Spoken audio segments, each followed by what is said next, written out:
So let's go to the man himself, Eric Nicksick, who's kind enough to join us on this Tuesday afternoon. I was showering you with all kinds of praise, Eric, saying it's easy to show up when times are good, when you're coming off a big win. It says a lot about you that you'd come on after a tough night at the office. Thank you very much for the time. I appreciate it. Yeah, hey, you get your ass kicked every once in a while. You got to come on the show and face the music, bro. So I appreciate you having me on. I didn't realize times were so tough. Did they cut your internet as well over there? What happened? They usually have crystal clear internet at Extreme Food Tour. Are times that tough? You lose a fight and then they cut your internet, man. It's tough. Yeah, we were trying to troubleshoot through it, so I have no idea what's going on. Apparently we're on a landline now. Okay, all right. Well, we'll work through it, just like you had to work through it on Saturday, Sunday in Sydney. I'll start here if I can.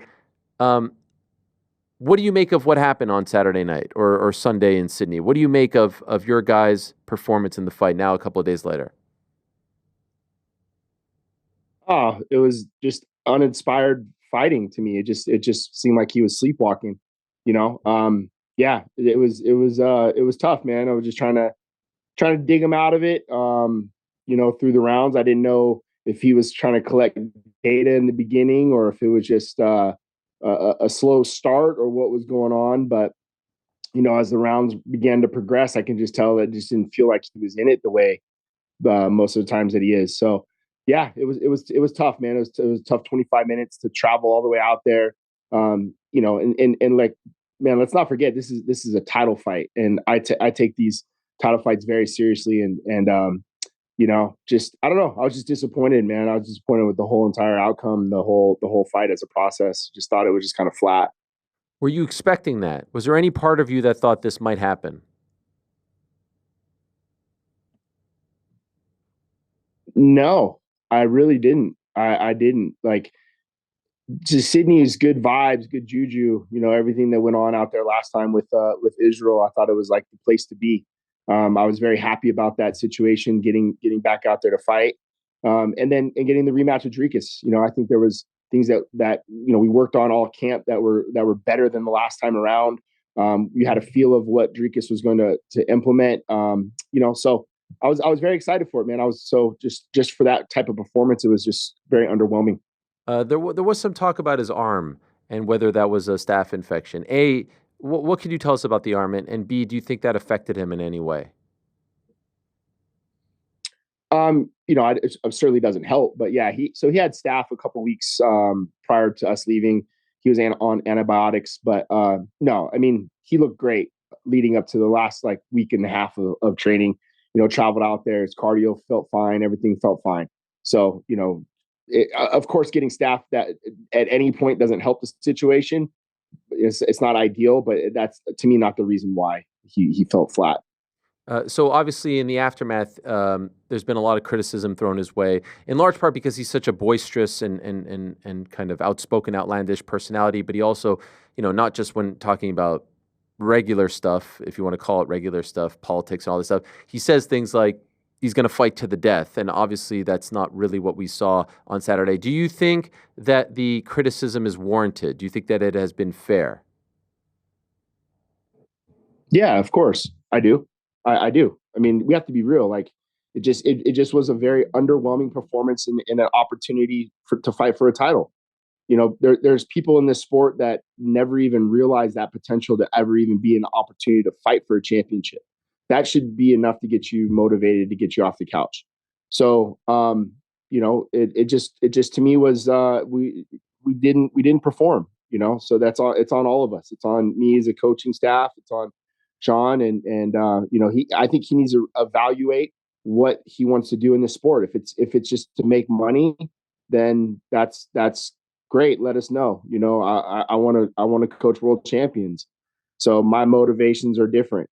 So I think that just to kind of show up and do that and not really back it up, just to me was just kind of uninspiring.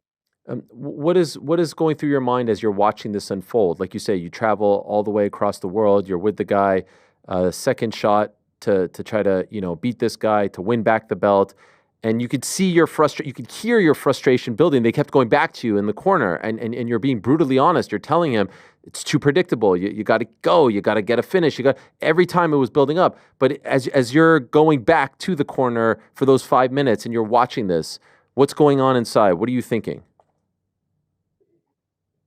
Just he's kind of checked out. That's kind of what I'm thinking. It's like, you're grasping at straws at that point. You're just trying to get him to do something.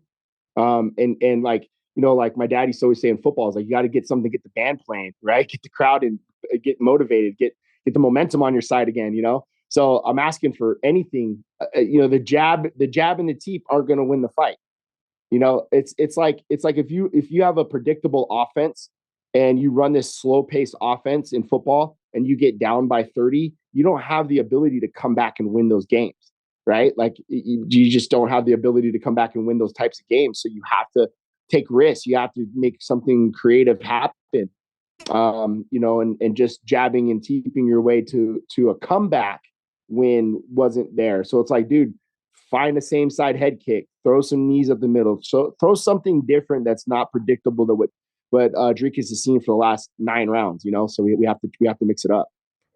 And so when you were talking to him, are you feeling like in between rounds? Are you feeling that what you are saying is going through, or because at one point I kind of felt like he was getting mad at you?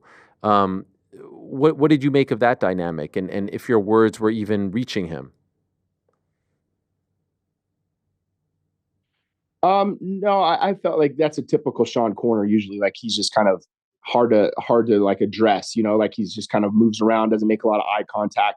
So there's times where I'm like grabbing him, like, "Hey man, look at me." But that's typical Sean. That's when we're winning or losing. That's kind of him in the corner. So whether he was not really listening or taking on the content that we were giving him was one thing. But no, I felt like he was listening and like he was responsive to like after one round. I remember he's like, "All right, I'm getting my timing. I got my timing." And I'm like, "Dude, like we don't want to be giving rounds away, especially after the first experience, right? Like it was such a close fight that giving round 1 away was scary enough for me. I'm like, I don't want to give any rounds away, let alone 1 and 2. So now we're fighting, we have to come back and really, we don't have that like one hitter quitter comeback mentality with Sean. So, that to me was just kind of like, well, we're going to have to try to start doing something different.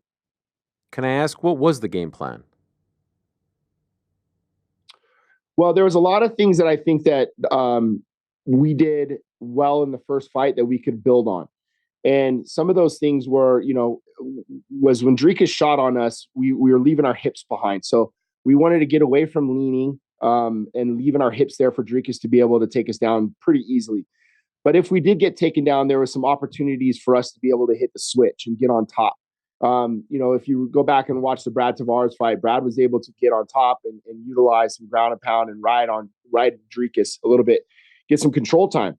So it wasn't necessarily for us to wrestle or try to shoot on Dricus, but it was that opportunity. Like if there was a wrestling exchange that we want to be able to get on top. The other thing was, and I think I might have said in the corner, was I wanted to interrupt Dricus's combinations. Dricus tends to have holes in his defense within the combinations. You see him leaving his hands behind. So in that kind of chaos there, that's where I wanted him to counter or try to create something in between the combinations. When the combinations are over, Dricus tends to have better defense, high shield, high guard. And then how do we attack it from there? So there was a number of things that like we really worked on and drilled that, honestly, just, that didn't really get out of him in that fight. It just felt kind of flat, So yeah, it was tough, man. It was tough to watch. There's always a debate in those fights or after those fights where it was like, okay, did that fight turn out that way because of what Dricus brought to the table or because of what Sean didn't bring to the table? Like, what was it? And I know there's no perfect answer here, but from your perspective, did that result happen because Sean didn't bring it, or because Dricus is such a tricky puzzle that Sean couldn't figure out how to bring it? I'd say a little bit of both. I think once Dricus realized probably maybe in the first fight that, he didn't necessarily respect Sean's power. It just was accumulation of volume. I would say like death by 1,000 paper cuts. That I think that he didn't really, he didn't realize or feel like he had any risk. Right. So I think Dricus fought, he went first a lot of the times. He led the dance a lot of the times. And he just did that with volume. I mean, he didn't do really anything different, but he did everything that he needed to do just to get a win. Right. Like I even said to Dricus after the fight, man, like, I wish we would have given you a better fight. Like you deserved a better fight than that. So he didn't have to do much. I felt like Dricus kind of saw the way Sean was fighting, and he minimized every risk that he had to take and just did his job and got out of there 25 rounds scot free, Are or you 25 minutes, right? without really getting hurt. Are you surprised that Dricus has gone this long without losing? Like that he continues with his, and I hate to call it awkward because it sounds like an insult, but I'm not insulting him. Like he just has a somewhat different unorthodox style, but that all the fighters say like, man, it's not pretty, but it works, it's effective. Are you surprised that he is still unbeaten 9 in a row now in the UFC? No, I'm not surprised. I don't think that, like, I think that he navigated his career perfectly. I think he's very well coached. He's very smart. He's very cerebral, and he understands what he's looking to accomplish in a fight. And I think that new wrinkles will start coming out with his style the more and more you see him in the cage. And it reminds me a lot, like, where GSPs began to kind of evolve in that championship frames, right? Where you saw GSP becoming the better wrestler than Josh Koscheck, the better striker than Thiago Alves. And I'm not saying like Dricus has the same skill set. I'm just saying that he's developing new tactics and techniques every time that you see him in there. This fight, I don't think he really had to do much anything different. He just kind of was just ahead of Sean all the whole time. But I think that Dricus is only going to get better over time, and I think he definitely has a good skill set to continue to keep developing. Do you think he beats Khamzat? Hey there, sorry to interrupt. Just want to remind you, if you haven't already, please do hit that subscribe button. We would appreciate it very much. And while you're at it, give us a thumbs up too. We've got live shows, interviews, clips, and a whole lot more going on this here channel. All right, now back to the show. Whew, man, I'm here for it. I'm here for it. I think it's a great fight. I think if Dricus can navigate through those first couple rounds, and get Khamzat into third and fourth and fifth rounds, that's where I lean towards Dricus. But those first couple rounds with Khamzat and the way how explosive he is and how he ran through Whitaker, seeing what Khamzat's able to do in those top side positions and his grappling exchanges, it's going to be a tough first 10, 15 minutes. So but Dricus definitely has the skills. I think it's a great fight, and I'm looking forward to seeing that fight, to be honest with you. So very similar analysis to what we heard from Dean Thomas, who was on our show yesterday in studio. I don't know if you saw that, but he was quite critical, honest, whatever you want to say about Sean, saying he's just not that guy. He says he's that guy. He says he's the to the death guy, but he's not that guy.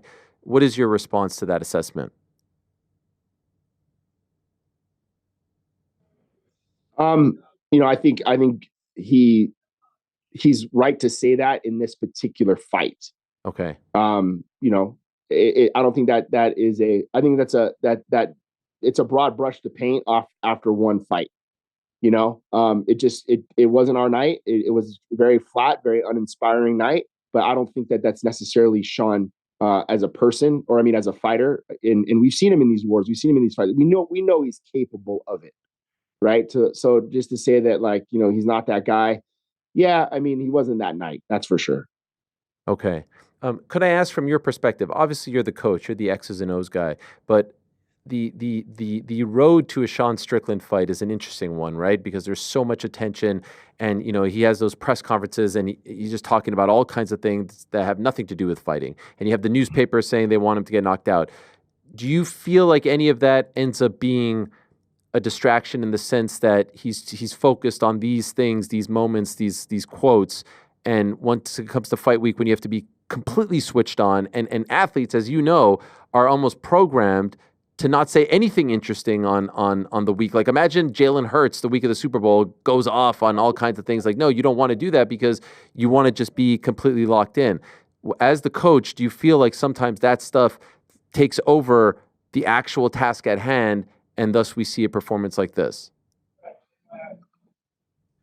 That's a good question. I definitely don't think that those antics help the situation, but I also think it all for Sean, it gets his mind off of the pressure of maybe fighting for the title or fighting Dricus or whatever it may be. So, yeah, I mean, I think Sean kind of gets lost in that chaos. He enjoys it at times, but it can also be a distraction and be a detriment to the fight. Your focus begins to waver on things that really don't matter. So, and I can't say that was this particular instance because it's every time out with Sean. It's always that. Mm. What's he going to say at the press conference sort of thing. So, you know me, bro. It's not my thing. I stay away from that shit. Yeah. I would rather focus on the opponent in front of me and not the microphone. Can I ask you a blunt question that I don't think I've ever asked a coach before, but you're so open and honest, and I appreciate that very much. And you were sort of alluding to something along these lines, so I feel like I just have to ask it. If this is the type of performance that we are set to see from Sean in the future, do you not want to coach him anymore? Do you not want to work with him anymore? Yeah, I think that's a fair assessment that I would have to sit down with Sean and talk to him about, right? Like, where can my services be of help for you? I think as a coach, you get credit for things you don't do essentially as much, and you get the blame for things that you might not do as well. So you're kind of, you got to be right there in the middle. But in situations like this where your motivations might change, and if that's the case, if his motivations have changed to something different, where it's like, hey, I prefer to fight for money or a paycheck, and it's not to be the best or be a world champion, then yeah, I think as a coach and fighter, we should sit down and have that conversation. And I love him, man. He's a great teammate. He's a great guy. You guys heard me say that time and time again. But if your fights aren't to be the best in the world and they're for money, then that's not really what I'm looking for. I want to compete against the best. I want to win world titles, and that's my main focus and goal. Have you had that conversation with him yet? No, he came in today for practice, and he was here for a brief minute. We had a brief exchange and kind of heard some of the things he had to say, just about like the travel and things like that. So, but I think a good sit down and a good conversation about where his head's at. Give him a week or so, and then we'll sit down and we'll talk. What was the vibe like today? Like, is he hurting? We haven't heard much from him. He didn't do the press conference. He hasn't really posted anything. How would you describe his demeanor? He was actually good. Like, he came into sparring and was helping the guys out. Typical teammate, Sean Strickland teammate. Mansoor's got a fight coming up. He was there coaching Brad. He was coaching the other guys that are in the room, and it was good. I think it was good for him to show up and show face and be here at sparring today. So, hats off to him, man, because taking a loss like that and coming in and showing your face and being around the team, I thought was important. I thought it was good for him. And by the way, in the locker room, in the immediate aftermath, what was he saying? Did he recognize that he didn't show up? They transported him pretty quick, so Okay. he had to go back. He had to go to the hospital to get his nose fixed. And they only allowed KJ to go with him. So we hung back, and then I got to see him at the hotel after. And yeah, we got back. He just was kind of like, yeah, man, I'm sorry, dude. It just was, wasn't all there. That was kind of like the emphasis of the conversation. It was very short and brief, and that was that. Okay. Do you know if he needs surgery? I don't think he needs. I don't think he does. I think they said it when he was there, so I think he's good. Okay. By the way, the difference between the Sean we saw on Saturday and the Sean you see every day in the gym, like what you hear sometimes. It's funny because Mike Pyle, who you will remember, right, who was one of the founding fathers of Extreme Couture, he would often talk about how he was known as like the gym fighter and that like he was a completely different guy. Is that Sean? Is that fair or is that unfair? Is he a different fighter when he's sparring, when he's at the gym than when the lights are on? I think he takes more risks in the gym. Like he tries new things and works on things that are different. So, yeah, funny because I was just with Pyle about 5 minutes ago. So Wow. Mike and I were just training with some guys. Yeah. But yeah, I think when you want to do those things in sparring and you want to try new things so that you feel comfortable and working on those things live in a fight.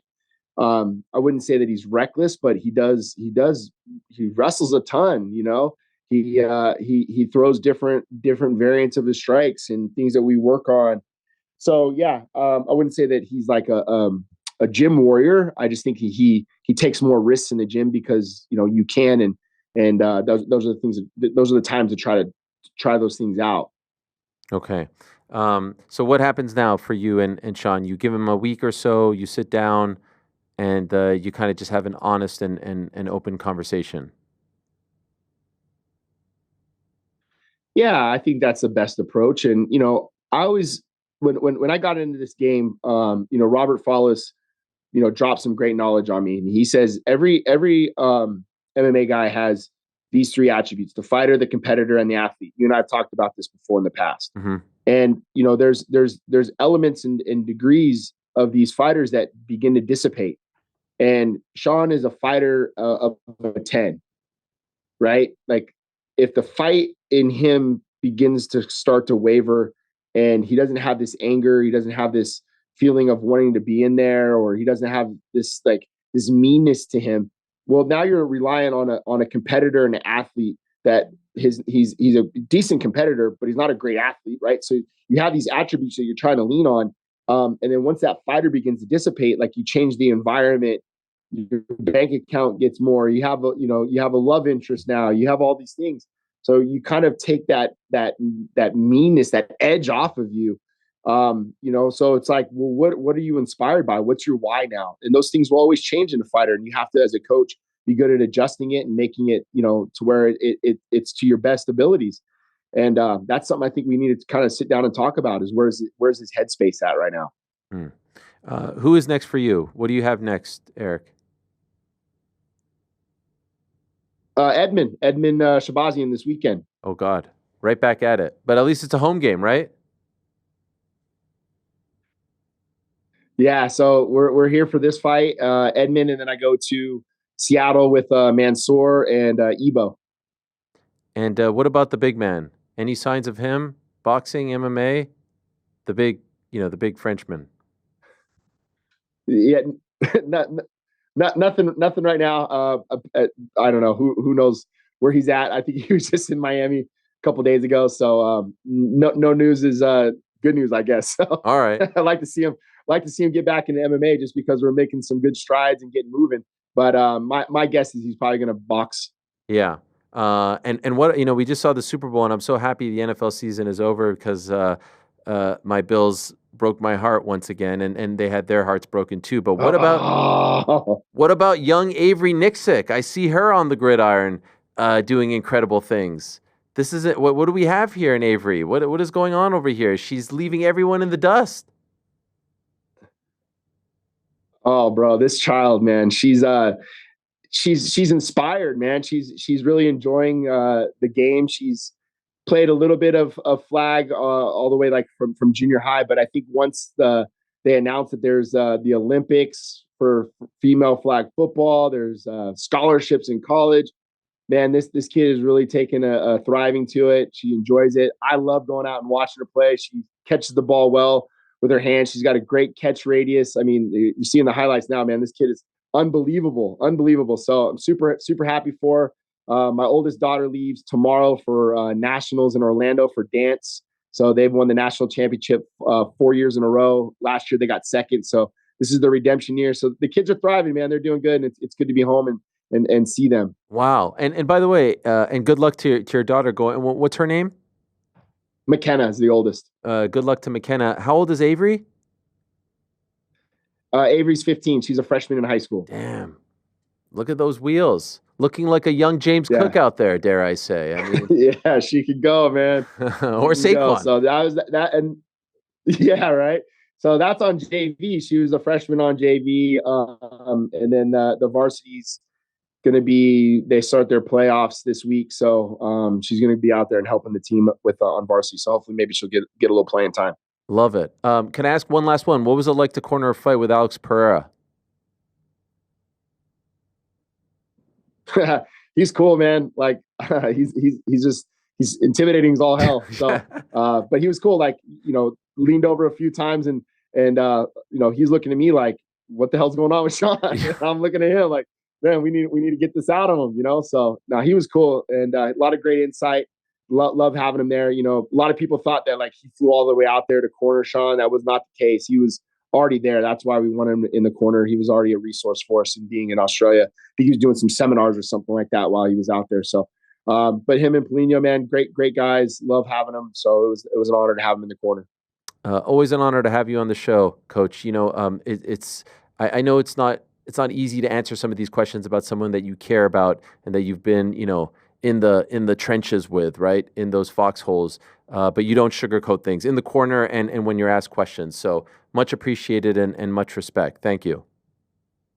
No, I appreciate you having me on, man. I think it's like you said, it's easy to come on here after a win, but you know, you got to sit in that bed sometimes too when after a loss and face that music. So I appreciate you having me on. Very rarely are people asking you to come on, Ariel, after a shutout loss, you know. So here I am.